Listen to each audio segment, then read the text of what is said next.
अस्सलाम वालेकुम व्यूअर्स। आज का हमारा टॉपिक जो है वो प्रेपोजिशन के हवाले से है।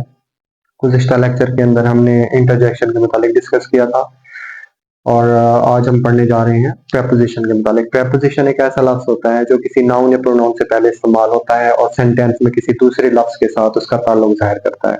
उसको हम कहते हैं प्रेपोजिशन। जैसे कि आप नाम से जो है उस पे फोकस करें तो आपको समझ आ जाएगी। प्री का वर्ड होता है साबिक या पहले इस्तेमाल होने वाला। पोजीशन मतलब किसी वर्ड से पहले इस्तेमाल होकर उसकी पोजीशन बताए, किसी दूसरे वर्ड के साथ उसकी पोजीशन को शो करे। अब उसकी डिफरेंट टाइप्स इसके अंदर जो है वो मेंशन हो जाएंगे, जैसे कि आपके सामने जो हुए हैं preposition of time, preposition of movement और direction, preposition of place, preposition of manner, इस तरह से कंपाउंड प्रेपोजिशन। तो ये डिफरेंट इसकी जो है ना वो टाइप्स आ जाती हैं। प्रेपोजिशन क्या है? A preposition is a word that is used before a noun or pronoun to show the relationship with other word in a sentence। ठीक है, उसको हम कहेंगे preposition। अब जैसे कि preposition of time दिया गया है, यानी ऐसे अल्फाज जो आपके टाइम को एक्सप्रेस करते हैं। ठीक है, उस हवाले से आपको जो है ना वो बताते हैं, उसको कहते हैं preposition of time। For example,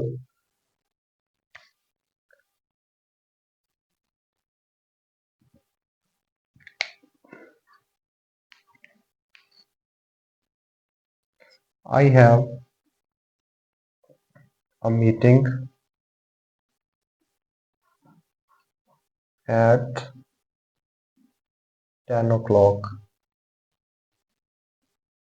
तो यहाँ पे देखिए ये टाइम के लिए ना इस्तेमाल हो रहा है, 10, 10 का वर्ड एट 10।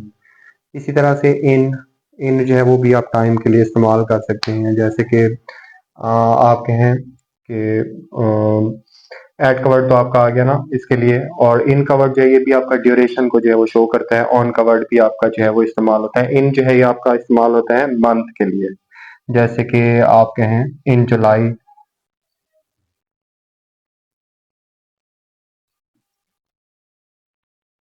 इन अगस्त, इस तरह के जो है वो डिफरेंट फॉर्मेट्स में इसका इस्तेमाल होगा। इन का वर्ड जो है वो किसके लिए आएगा? आपका इस्तेमाल होगा ये मंथ के लिए। इसी तरह से आ जाता है आपका टाइम पीरियड डेज के हवाले से, in the morning, in the evening. ठीक है, उसके लिए भी आप इस्तेमाल करते हैं, जैसे इन द मॉर्निंग, उसके लिए इस्तेमाल होगा। और जो ऑन का वर्ड है ये आपका आता है डेज के लिए। जैसे कि हम कहें जी ऑन संडे, ऑन फ्राइडे, इस तरह करके। तो ये आपका इस्तेमाल होगा डेज के लिए। इन इस्तेमाल होगा मंथ के लिए, और डेज का जो ड्यूरेशन है दिनों का उसके लिए, यानी पार्ट ऑफ द डे के लिए। और जबकि रात जो है उसके लिए एट का वर्ड यूज होता है। उसके बाद ऑन का वर्ड इस्तेमाल होता है आपका डेज के लिए, दिनों के लिए।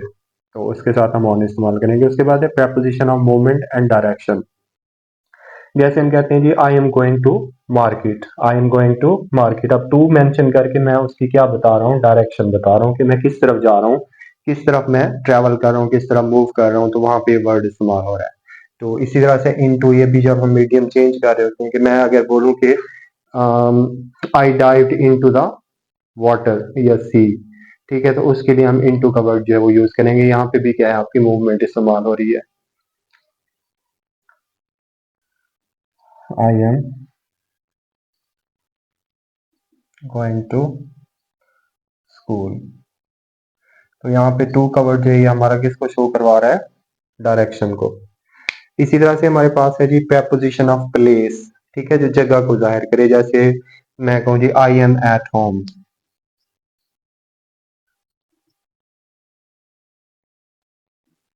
तो यहाँ पे मैं जो है वो जगह के हवाले से बता रहा हूँ कि मैं घर पे हूँ, I am at home.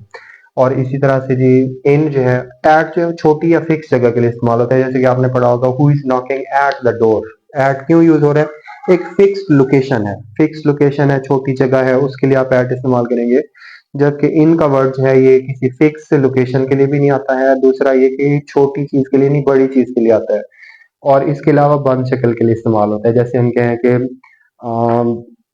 I am in the classroom या I am in the room. और ये उस साकिन हालत को जाहिर करेगा, यानी जो चीज पहले से कहीं पर मौजूद है उसके लिए इन आता है। और ये आपने पढ़ा हुआ है कि इन टू का वर्ड जो है वो इस्तेमाल होता है जब मूवमेंट हो, हरकत के लिए। इसी तरह से ऑन का जो वर्ड है, ऑन का वर्ड भी आपका इस्तेमाल होता है किसके लिए? प्लेस के लिए। ठीक है, जैसे कि there is a book on the table, there is a book on the table.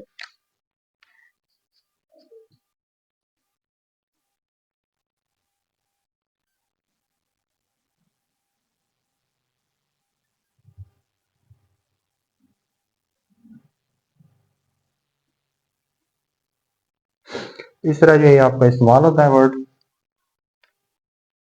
Table के हवाले से।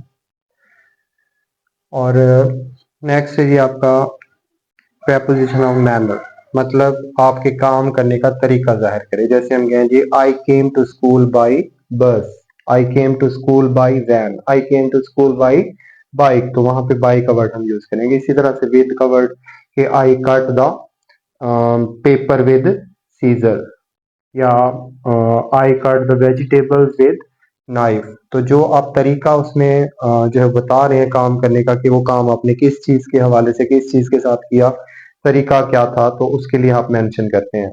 और कंपाउंड प्रेपोजिशन होता है ऐसे अल्फाज जो कंपाउंड की फॉर्म में इस्तेमाल हो, जैसे according to, it is right according to my teacher.